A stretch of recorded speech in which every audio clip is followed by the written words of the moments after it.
Hello friends, आपण मागच्या वेळेस सिक्वेन्शियल सिरीजचे प्रॉब्लेम्स पाहत होतो. अरिथमॅटिक मीनवरचे प्रॉब्लेम चालू आहेत. आज आपण अरिथमॅटिक मीन्सच्या प्रॉब्लेमचा एंड करणार आहोत. तर हा व्हिडिओ आपण फक्त अरिथमॅटिक मीन्सच्या चांगल्या प्रॉब्लेम्सवर करणार आहोत, जेणेकरून सीईटी क्रॅश कोर्सला सीईटीच्या पेपरला तुम्हाला एकदम फायदा होईल. तर चला जाऊया आपण प्रॉब्लेम्स करू.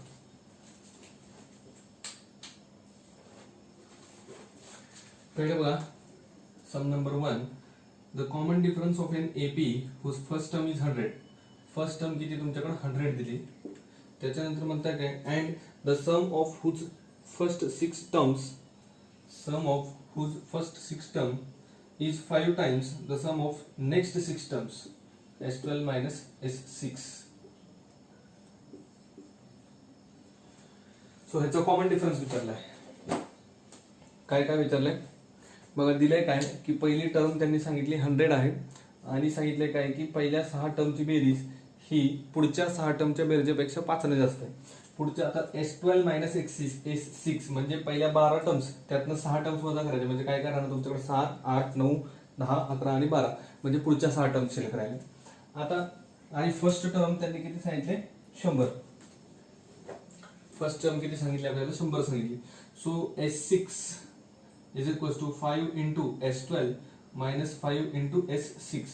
हे मायनस इकडे गेलो काय होतील plus. So 6 into S6 is equals to 5 into S12. So 6 into S6 चा फॉर्म्युला काय तुमच्याकडे, n/2 म्हणजे 6/2 into 2a. 2 into a किती तुमच्याकडे 100 प्लस n-1 म्हणजे 6 - 1 5 difference d. That is equals to 5 into S12 that is 12/2 n/2 into 2a म्हणजे किती झाले तुमच्याकडे 200 प्लस n-1 11 into d. चला नीट बघा सगळे. हा 6 S6 म्हणजे SN चा फॉर्म्युला लावणार आपण. SN चा फॉर्म्युला काय सांगतो, n/2 into 2a. a त्यांनी दिले T1 100 plus n-1 6 - 1 5 d. that is equals to 5 into n/2 2a plus n-1 into d.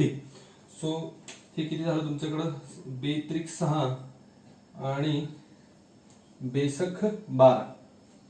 हा परत एक 6 आणि हा 6 तुमचा काय झालेला आहे, cancel.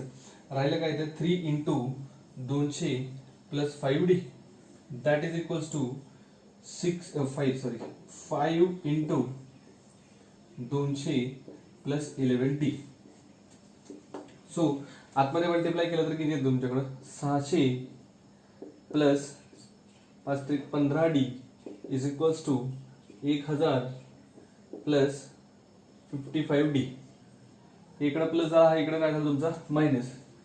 So 1000 minus 600 minus 400 is equals to 55 मधनं 15 गेले किती राहिले, 50 40 40d. So d is equals to 0 0 गेला -10. d इज इक्वल टू किती आलं तुमच्याकडे, -10. पुन्हा एकदा लक्ष द्या गणिताकडे. काय म्हणताय, T1 म्हणजे फर्स्ट टर्म तुमची 100 दिली आणि सांगते काय, sum of first 6 terms is 5 times the sum of next 6 terms. So next 6च्या पुढच्या टर्म्स मध्ये 7 8 9 10 11 12 त्याला असं करणार. 5 ने मल्टिप्लाय केलं, 5 ने मल्टिप्लाय केल्यानंतर -5s2 जो आला तो इकडे आला काय झाला प्लस S6 आणि -5 प्लस 5s6 किती झाले 6s6 is equals to 5 into S12. 6 तसंच ठेवला. S6 चा फॉर्म्युला काय, n/2 6/2 into 2a plus n-1 d. That is equals to half आहे तसंच 12/2 2a plus n-1 d. So बेत्रिक 6 साहित्रिक 18 झाले किंवा हा 6 आणि हा 6 कॅन्सल झाले. इथं राहिले 5, इथं राहिले 3 into 200 plus 5d 5 into 200 plus 11d. So 600 plus 15d आतमध्ये गुणलं आणि हे 1000 तिकडे टाकले, 15 इकडे टाकले, 55 - 15 40 राहिले आणि 600 - 1000 -400 राहिले. So d is equal to किती आलं तर -10.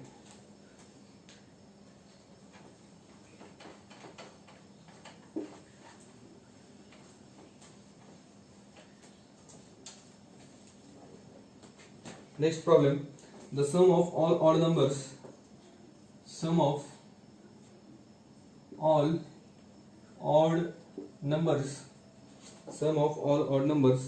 of 4 digit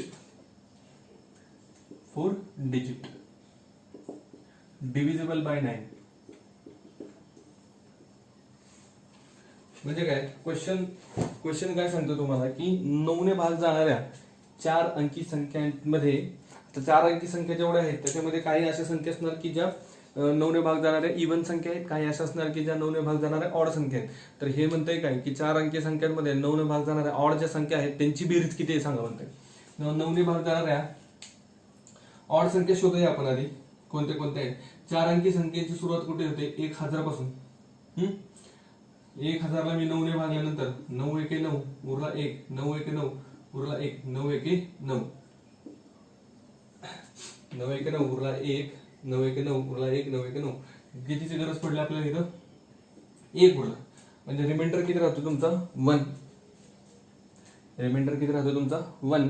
सो 1000 जर असेल तर त्यालाही 9 ने भाग जाणार नाही. मग भाग जाणारी 9 ने भाग जाणारी पहिली संख्या कोणती? तर मला वाटतं 1000 काय 17 आहे काय? ठीक आहे, चेक करूया. 9 एके 9 उरला 1, 9 एके 9 उरले 2, 9 त्रिक 27. ठीक आहे. आता ऍक्च्युली 1001 चा जर विचार केला मी 9 ने भाग झाला, 9 एके 9 उरला किती तुमच्याकडे? 1, 9 एके 9 उरला 1, 9 एके 9 2 राहतात, बेरीज वाढते, सॉरी रिमाइंडर तुमचं वाढतं. 1001 च्या आधीची संख्या, 1000 च्या आधीची संख्या 9999 ला भाग आहे. 9999 ला भाग गेल्यानंतर त्याच्या पुढची पहिली भाग झालेली संख्या कुठली? 999 ला भाग आहे. 999 नंतर 9 ने भाग झालेली संख्या कुठली? तर 1008. परंतु 1008 कसली संख्या आहे? इव्हन. आणि आपल्याला काय पाहिजे? ऑड. म्हणजे 9 ने भाग जाणारी पहिली ऑड संख्या झाली तुमची 1017. 1017 नंतर पुढे 9 मिक्स केले मी तर ह्याच्यात किती येतात? 26. 1026. पण 1026 कसला आहे? इव्हन आहे. 1026 कसला आहे? इव्हन. त्याच्यात आणखी 9 मिळवलं मी तर हे काय होतात? 1035 अँड सो ऑन. आणि शेवटची संख्या 4 अंकी किती येते तुमची? 9999. ह्याला 100% 9 भाग जाणार असेल. 9 एके 9 9 एके 9 9 एके 9. सो 9999 ही 4 अंकी शेवटची संख्या असेल की ज्याला कितीने भाग जातो? 4 ने भाग जातो, सॉरी 9 ने भाग जातो. आणि आता विचारली आपल्याला ह्यांची काय विचारली? बेरीज. सो शेवटची जी आहे 9999 त्याला आपण काय करूया? टीएन. टीएन जर बनवलं त्याला तर त्याचा फॉर्म्युला काय? A plus N minus 1 into D. Difference कितीचा आहे माझ्याकडं? 18चा डिफरन्स असणार आहे, कारण इव्हन वाली पकडत नाही, डायरेक्ट ऑडच पकडतोय. सो 1017 इकडे मायनस झाले, 1017 मायनस झाले. 9तून 7 गेले, 2 राहिले. 9तून 1 गेला, 8 राहिले.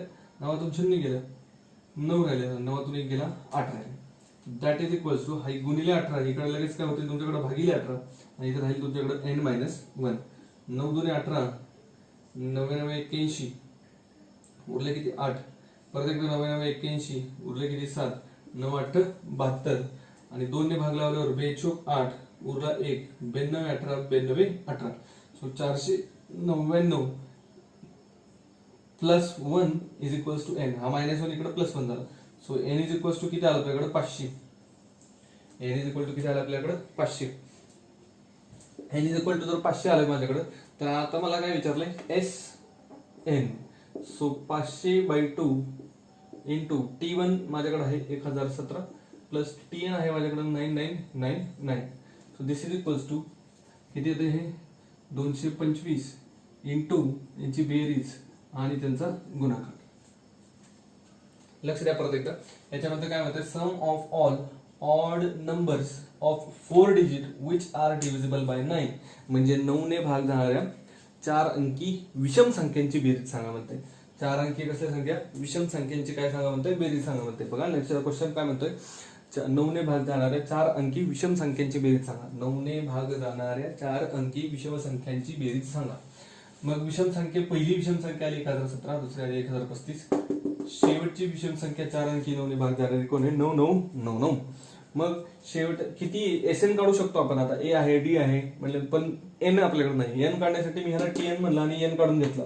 जो एन काढून घेतला त्याला एसएन मध्ये टाकलं आणि एसएन मध्ये टाकल्यानंतर हे जे काही गुणाकार बेरीज येईल ते तुमचं काय असणार? 100% आन्सर असणार आहे.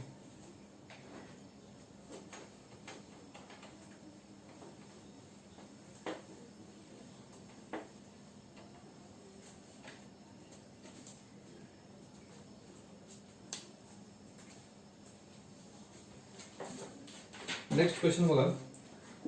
TP is equals to 1 by Q, comma TQ is equals to 1 by P, then sum of first PQ terms.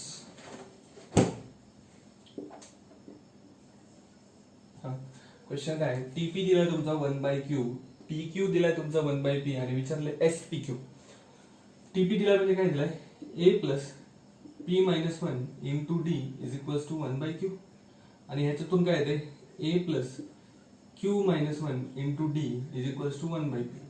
ह्या दोघांना मी काय करतो, सबट्रॅक्ट करतो, तर हा होईल मायनस मायनस मायनस. A तुमचं काय झालं आहे कॅन्सल. मग हे D कॉमन निघला तर आतमध्ये काय काय राहते, P minus 1 minus Q plus 1 is equals to 1 by Q minus 1 by P. So हा मायनस 1 प्लस 1 कॅन्सल झाला. P minus Q into D is equals to P minus Q upon PQ. P minus Q पुन्हा एकदा cancel झाला. D किती मिळाला मला, 1 by PQ. D किती मिळाला मला, 1 by PQ. D जर मला मिळाला 1 by PQ, तो आलेला D मी पुन्हा एकदा इक्वेशन नंबर 1 मध्ये ठेवतो. So A plus P minus 1 into 1 by PQ is equals to 1 by Q. तर याच्यामध्ये हा प्लस आहे, तिकडे येलो काय होईल तुमच्याकडे minus. So A is equals to 1 by Q minus P minus 1 upon PQ. इथं Q आहे, कोणाची गरज आहे, P ची. सो P ने मल्टिप्लाय केलं, P ने डिवाइड केलं, काय काय मिळालं, P minus P plus 1 upon PQ. So PP cancel झाला, काय आलं तुमच्याकडे 1 by PQ. सो A ची व्हॅल्यू माझ्याकडे किती आलेली आहे, 1 by PQ. जर A ची व्हॅल्यू 1 by PQ आली तर मला काय काढायचं, फक्त आता SPQ काढायचं आहे. SPQ काय, SN चा फॉर्म्युला असणार. SN चा फॉर्म्युला काय तर सगळ्यांना माहिती, n/2 into 2a plus n-1 into d. या फॉर्म्युल्याची व्हॅल्यू n म्हणजे कोणी तुमचा PQ/2 इंटू 2a. A ची व्हॅल्यू आली 1 by PQ म्हणजे काय होणार तुमचा 2 by PQ plus n-1 into difference. D किती आहे तुमच्याकडे, n कोण आहे तुमच्याकडे, PQ मायनस 1 इंटू D म्हणजे परत एकदा 1 by PQ. ह्यांच्यातून 1 by PQ काय काढलं मी, कॉमन काढलं. So PQ upon 2PQ into 2 plus PQ minus 1. So PQ काय झाला तुमचा cancel, 1 by 2 into 2 plus PQ minus 1. So PQ plus 2 minus 1 plus 1. So PQ plus 1 upon 2. So this is your SPQ. SPQ. परत एकदा बघा, आपल्याला काय सांगितलं त्यांनी की TP दिलाय 1 by Q, TQ दिलाय 1 by P, SPQ विचारलं. SPQ विचारलं असल्यावर कसं करणार आपण, TP दिला म्हणजे काय दिलं, A plus P minus 1 into D 1 by Q आहे आणि TQ दिला A plus Q minus 1 into D, तो किती आहे तुमचा 1 by P. या दोघांना सॉल्व्ह करण्यासाठी मी काय केलं, यांना सबट्रॅक्ट केलं, A कॅन्सल झाला. P minus 1 minus Q plus 1 into D is equals to 1 by Q minus 1 by P. Minus 1 plus 1 cancel झाला, इथे राहिले P minus Q into D. This is equal to P minus Q upon PQ. P minus Q cancel झाला, D is equals to 1 by PQ. D is equal to किती, 1 by PQ. D is equal to जर 1 by PQ झालं तुमचं, तर मग मी आलेली D ची value equation number 1 मध्ये ठेवली. A plus P minus 1 into D म्हणजे 1 by PQ is equal to Q. हा प्लस आहे, तिकडे गेलो काय होईल तुमचा मायनस.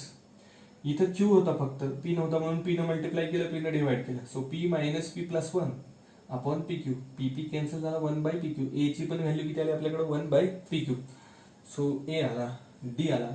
मग आपल्याला विचारले त्यांनी SPQ. SPQ साठी मी SN चा फॉर्म्युला वापरला. SN is equal to n/2 into 2a plus n-1 into D. SPQ is equal to PQ/2 into 2 by PQ. 2a, a किती यांचा 1 by PQ. So 2 by PQ plus n-1, n किती PQ minus 1 upon D, sorry D into D. So D काय तुमचा 1 by PQ. PQ बाहेर काढून cancel केला, हा 2 राहिला, इथं हा 2 राहिला, तिथंच हा PQ मायनस 1 ब्रॅकेट ओपन केलं. So 2 plus PQ minus 1, 2 minus 1 किती झालं तुमचा 1, PQ प्लस 1 अपॉन हा बाहेरचा 2. So this is SPQ.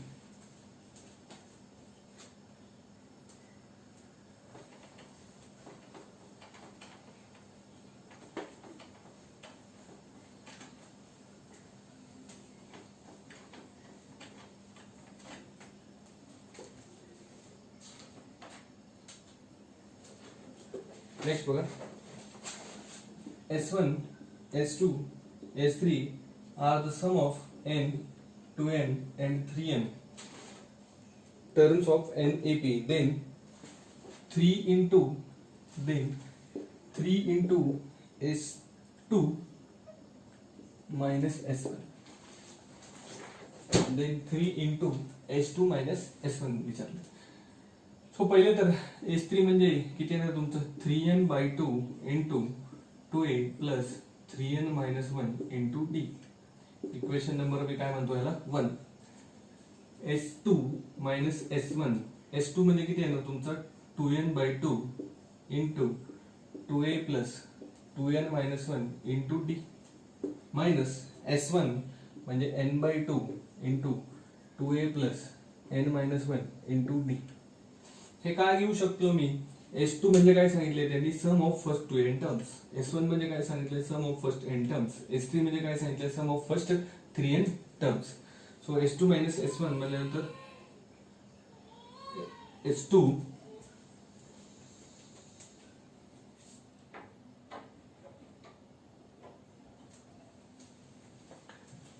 Minus S1. S2 म्हणजे 2n/2 into 2a plus 2n-1 into d आणि S1 म्हणजे काय n/2 into 2a plus n-1 into d.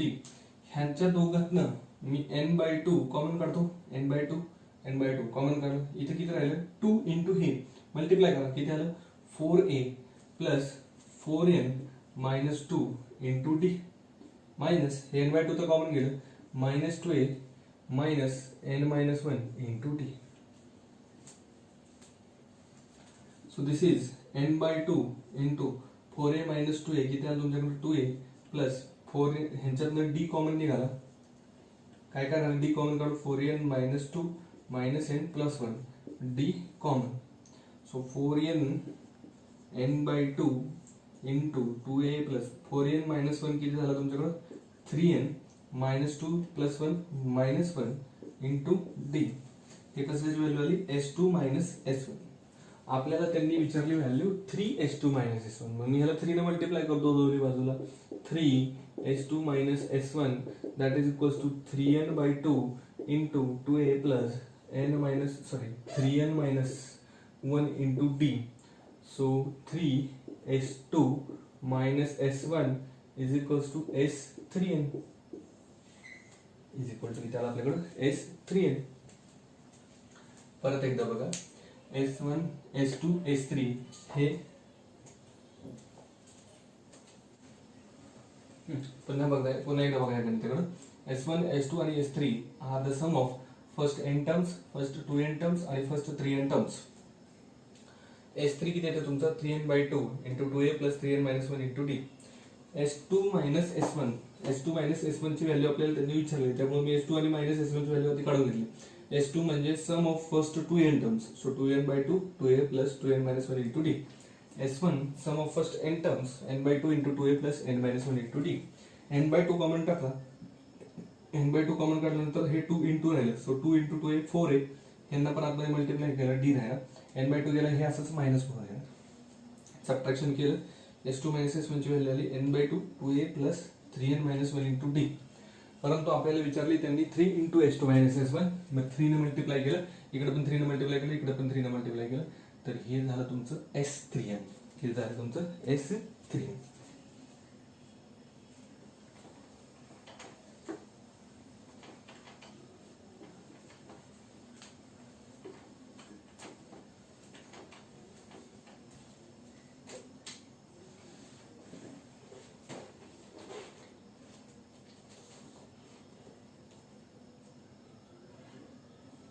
Next question बघा.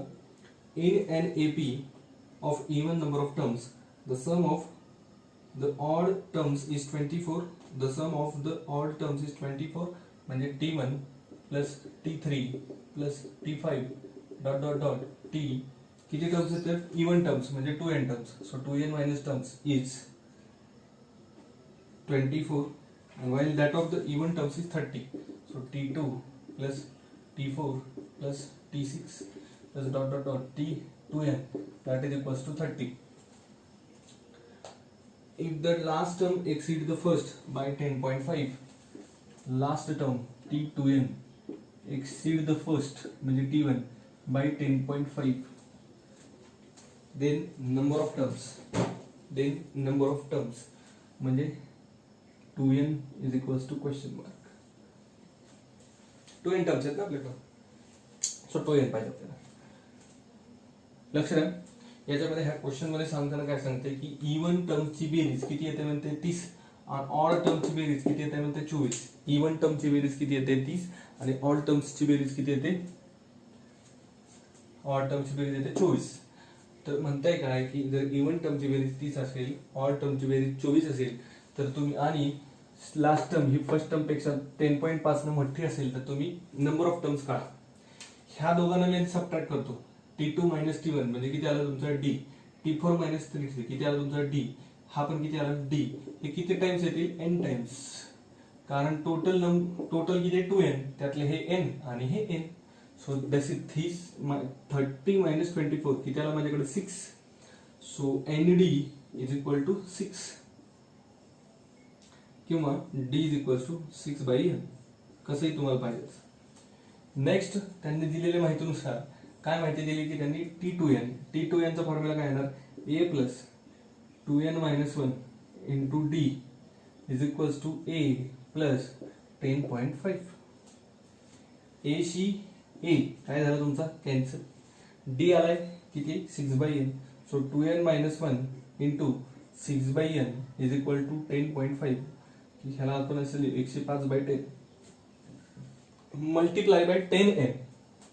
10n न मल्टिप्लाय केल्यावर किती येत आहे, 10 दुने 20, 20n square minus 10n.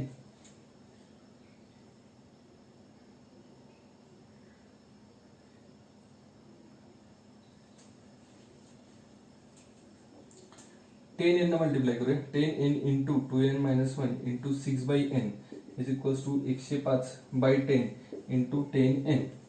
So 10 cancel झाला, इथला n आणि n कॅन्सल झाला. राहिले काय काय माझ्याकडे 20n minus 10 into 6 that is equals to 105n. So next काय केलं मी, मल्टिप्लाय केलं. 120n minus 60 is equals to 105n. ह्याला इकडे पाठवा, ह्याला इकडे पाठवा. 120 मधनं 105 गेले, किती राहिले तुमचे 15n is equals to 60. n is equal to 4. So 2n is equal to 8. Number of terms किती आहेत माझ्याकडे 8. नंबर ऑफ टर्म्स किती आहेत माझ्याकडे 8. क्वेश्चन काय म्हणत होता की ऑड टर्मची बेरीज 24 आहे, इव्हन टर्मची बेरीज 30 आहे आणि लास्ट टर्म ही फर्स्ट टर्म पेक्षा 10.5 न ग्रेटर आहे, तर नंबर ऑफ टर्म्स काढा. मग मी काय केलं, हे इक्वेशन लिहिलं, ह्यांचं सबट्रॅक्शन केलं. ह्यांचं सबट्रॅक्शन काय T2 मायनस T1 Dच असणार आहे.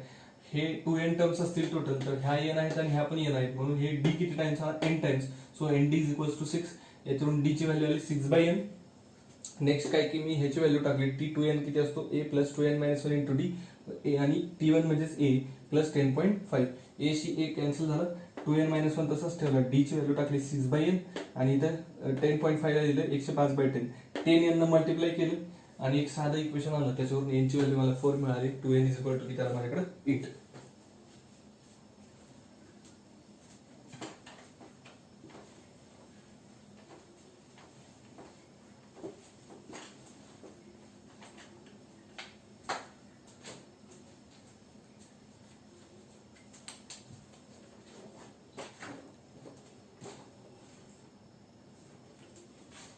Next question. In an AP S31 is equals to 961, then T16 is equals to question mark. S31 is equal to 961, T16 is equal to question mark. So S31 चा formula काय आहे, 31/2 into 2a plus 30d that is equal to 961. कोणाला काही शंका यायला नको याच्यामध्ये. So 2a plus 31/2 तसंच ठेवूया.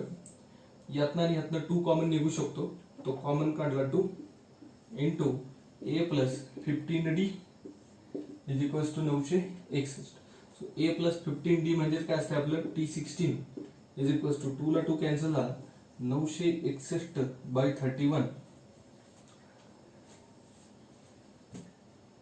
31 ने भाग जाईल का हो जाईल 30 त्रिक 9 हा सो 31 3 ला 3 त्रिक 9 93 उरले 3 ते 31 एके 31 so T6 is equals to 31 T6 is equal to किती आपल्याकडे 31 नीट लक्ष द्या त्यांनी सांगितले की S31 झाल्याने 961 आणि T16 विचारलं S31 चा मी फॉर्म्युला वापरला 31/2 2a + 30d that is equal to 961 so 31/2 × 2 is equals to a + 30 ह्यांच्यात 2 कॉमन काढला हे राहिले a + 15d 2 कॅन्सल झाला that is equal to 961 a + 15d म्हणजेच